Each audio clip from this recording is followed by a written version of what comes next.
আমার একজন বন্ধু, সেও একজন প্রতিষ্ঠিত মানুষ, তিনি বললেন, তুমি কসমেটিক্স বিজনেস করো,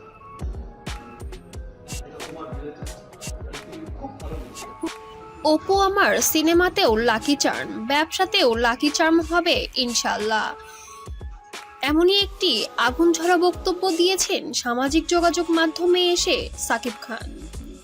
ইতিমধ্যে আমরা সবাই জানি দরদের ট্রিজার বেশ সারা বাংলাদেশেই সাড়া ফেলেছে এবং আগামী 15 তারিখে আমরা সবাই একসঙ্গে দরদ দেখতে পাবো এবং অপু বিশ্বাসকে নিয়ে এবার পরিবার সমেত দরদ দেখবে সাকিব খান। তবে বিভিন্ন সময় তার প্রমোশনালের জন্য বিভিন্ন দেশে যেতে হচ্ছে, তবে যেন অপুকে ছাড়া সে এখন আর কিছুই বুঝতে পারছে না।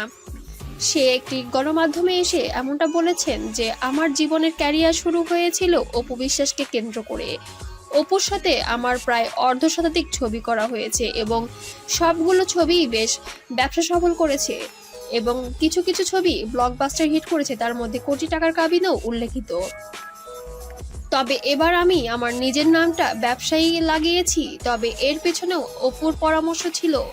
অপুর পরামর্শে আমি ব্যবসাতে নিয়োজিত হয়েছি এবং আমি আশা রাখছি অপু আমার জন্য অনেক বেশি লাকি চার্ম।